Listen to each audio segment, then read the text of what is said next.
Petit Jean, le laboureur et ses enfants. Petit Jean se promenait quand il vit un homme creuser dans un champ. À sa façon de faire, il pensa qu'il avait perdu quelque chose et lui demanda s'il n'avait pas besoin de son aide. L'homme lui répondit « C'est gentil, mais non, je n'ai rien perdu. En fait, je cherche quelque chose. Notre famille a ce champ depuis des années et mon père est très malade. Il vient de nous apprendre qu'il y a un trésor caché quelque part, mais il ignore où. Je vais le dénicher, avec ou sans l'aide de mes frères. » Sur ce, Petit Jean le laissa. Quelques semaines plus tard, il vit un autre homme avec lui. Tous deux creusaient et fouillaient. « Vous n'avez toujours rien trouvé ?» interrogea Petit Jean. « Pas encore, mais mon frère est venu m'aider. Ne perdons pas courage. Nous déploierons tous les moyens, même s'il faut explorer ce champ pendant des mois. » Et c'est ce qui se passa. Quelques mois plus tard, 3 hommes creusaient, fouillaient, bêchaient avec ardeur.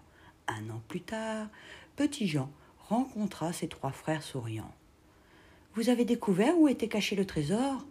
L'un d'eux répondit « Non, mais en travaillant, nous avons pris du plaisir, et cela nous a bien rapporté. » Petit Jean comprit que cette recherche avait été un bienfait. Cela avait uni cette famille, et le laboureur, avant de partir, avait enseigné à ses enfants le plaisir du travail. Et c'est ainsi que des années plus tard, Petit Jean écrivit ceci.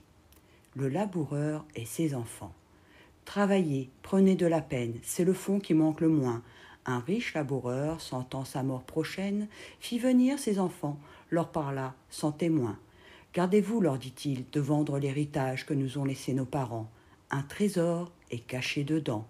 Je ne sais pas l'endroit, mais un peu de courage vous le fera trouver, vous en viendrez à bout. Remuez votre champ dès qu'on aura fait l'hôte. Creusez, fouillez, bêchez. Ne laissez nulle place où la main ne passe et repasse. Le père mort, les fils vous retournent le champ, de ça, de là, partout, si bien qu'au bout de l'an, il en rapporta davantage d'argent point de cachet, mais le père fut sage de leur montrer avant sa mort que le travail est un trésor. Et Petit Jean, qui était devenu grand, signa Jean de La Fontaine.